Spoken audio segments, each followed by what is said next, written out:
कमाई के चलते आज देश को आधार कार्ड की नहीं उधार कार्ड की जरूरत पड़ रही है। देश के आम आदमी को उधार कार्ड की जरूरत है।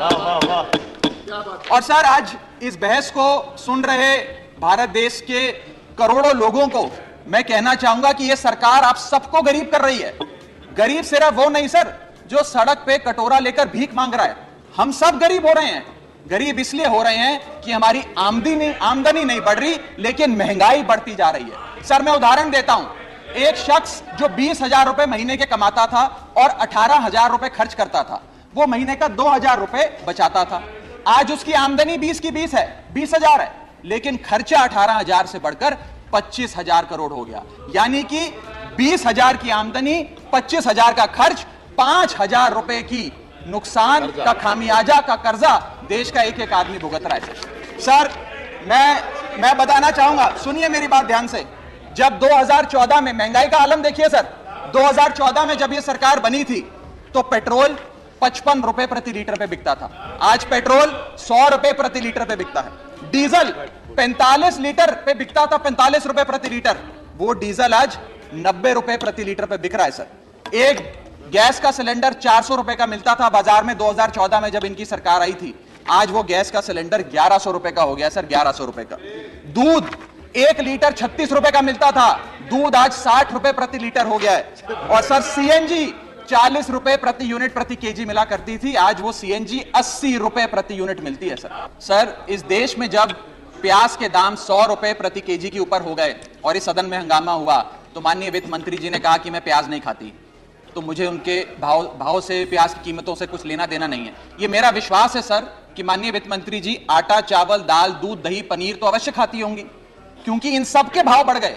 जीएसटी लगा लगा के इन्होंने देश की थालीनॉमिक्स, फूड इन्फ्लेशन को बिगाड़ दिया। आटा, दाल, चावल, दूध, दही, सबके रेट आज स्काई रॉकेटिंग है सर, आसमान छू रहे हैं। और भारत की फूड इन्फ्लेशन 10% से लेकर 17% के बीच पूरे वित्तीय वर्ष में मंडरा रही है। ये हालात हैं सर भारत की थालीनॉमिक्स की। मैं बताना चाहूंगा सर कि इस सरकार ने अमीरों को अमीर और गरीबों को गरीब करने का काम किया। पर कैपिटा इनकम किसी भी देश की आर्थिक स्वास्थ्य का एक बहुत बड़ा इंडिकेटर होता है। भारत की पर कैपिटा इनकम वित्तीय वर्ष 2021 में सर 9,160 रुपए से गिर गई। यानी कि हर व्यक्ति की औसतन कमाई 9,160 रुपए गिराने का काम किया। यानी कि आमदनी 98, खर्चा रुपया, यह सरकार ने करके हम सबको दिया है सर। तीसरी बड़ी बीमारी जो भारत की अर्थव्यवस्था को लगी हुई है वो है आर्थिक सुधार का झांसा, the hopes of economic recovery. इस वित्तीय वर्ष के पहले क्वार्टर में भारत की आर्थिक विकास दर 13.5% थी।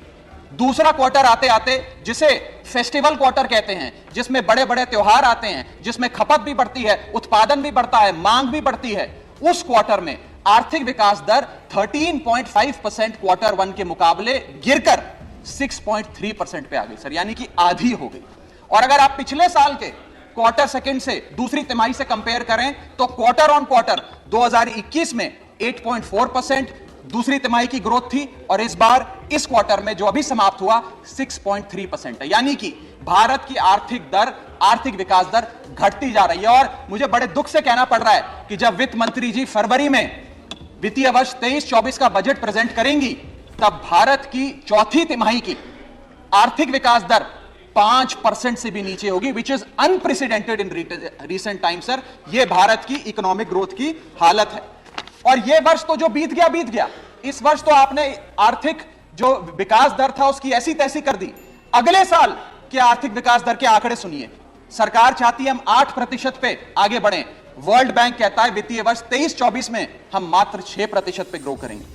क्रिसिल कहता है हम 6% पे ग्रो करेंगे। ओईसीडी कहता है हम 5.7% पे ग्रो करेंगे। गोल्डमैन सैक्स कहता है हम 5.3% पे ग्रो करेंगे। और आईएमएफ कहता है हम 5.1% पे ग्रो करेंगे। यानी कि भारत की अर्थव्यवस्था में ऊपर जाने की बजाय हमारी व्यवस्था नीचे आ रही है सर। चौथी और एक बड़ी बीमारी जो भारत की अर्थव्यवस्था को लगी है वो है द डेट क्राइसिस। भारत सरकार की देनदारी, भारत सरकार पे चढ़ा बहुत बड़ा कर्ज। सर 1947 से लेकर 2014 तक, यानी कि इन 67 सालों में कई पार्टियों की सरकारें रहीं, केंद्र में कई पार्टियों ने शासन किया।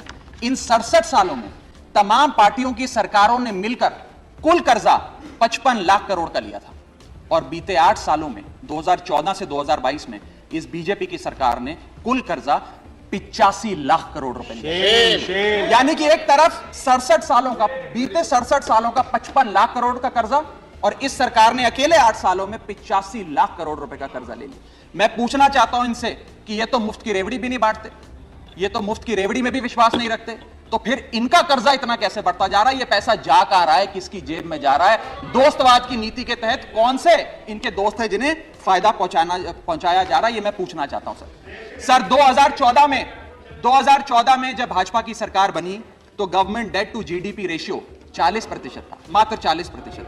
आज government debt to GDP ratio इस देश में 90% छू रहा है सर, 90%। और इस देश की डेट की स्थिति बढ़ाकर 1,55,000 करोड़ का 1,55,000 करोड़ का कुल कर्जा इस देश ने लिया सर। पांचवी बीमारी जो भारत की अर्थव्यवस्था को लगी हुई है, पांचवा बड़ा रोग, किसानों का संकट। सर मैं बताना चाहूंगा कि बड़े बड़े उद्योगपतियों के, अपने दोस्तों के बड़े बड़े लोन्स इन लोगों ने माफ कर दिए, लेकिन भारत देश के किसान की जो कर्जा था, जो डेट था, वो पिछले 8 सालों में 53% बढ़ा है, कम नहीं हुआ सर, 53% इंक्रीज हुआ है, जिसके चलते आज एवरेज फार्मर डेट, पर फार्मर डेट इस देश की 74,000 रुपए, यानी कि 74,000 रुपए का कर्जा आज देश के हर किसान के सर पर है सर। अगर किसान अपना कर्ज का भुगतान नहीं करता तो उसके नाम के नोटिस चिपकाकर किसान की बदनामी करती है यह सरकार, और बड़े बड़े उद्योगपति जो लाखों करोड़ रुपए डकार गए उन्हें बिजनेस क्लास में बिठा के देश से रवाना करती है सर ये सरकार। सर आज हमारा देश का अन्नदाता, देश का किसान जो हमारा पेट भरता है, जो हमें खाना देता है सर, आज वो जहर खाने को मजबूर हो गया है। एनसीआरबी का डेटा बताता है कि वित्तीय वर्ष 21-22 में 10,851 किसानों ने आत्महत्या करी। यानी कि इस देश में औसत रोज के 30 किसान आत्महत्याओं की आती है, 30 किसान रोज इस देश में आत्महत्या कर रहे हैं। हम आजादी का अमृत महोत्सव मना रहे हैं and 30 farmers per day in this country commit suicide sir. मैं अपने ट्रेजरी बेंचेस पे बैठे मित्रों को यह भी कहना चाहूंगा कि किसान भोला है, भुलक्कड़ नहीं है। वो ये नहीं भूला कि 1 साल आपने उसे खुले आसमान में सड़कों पे आंदोलन करने के लिए उतारा था, जिसमें 800 से ज्यादा किसानों की शहादत हुई सर। और सर किसानों के बारे में मैं एक आपको बड़ी महत्वपूर्ण जानकारी देना चाहता हूं। किसानों की आय दुगनी करने का वादा सरकार ने किया था कि हम बढ़ाएंगे और दुगनी करेंगे। आय दुगनी करना तो छोड़ दीजिए, स्टैंडिंग कमेटी ऑन एग्रीकल्चर की रिपोर्ट बताती है कि 4 से ज्यादा राज्यों में आय बढ़ाना तो दूर, 30% किसानों की आय घट गई सर, बढ़ाना तो दूर की बात।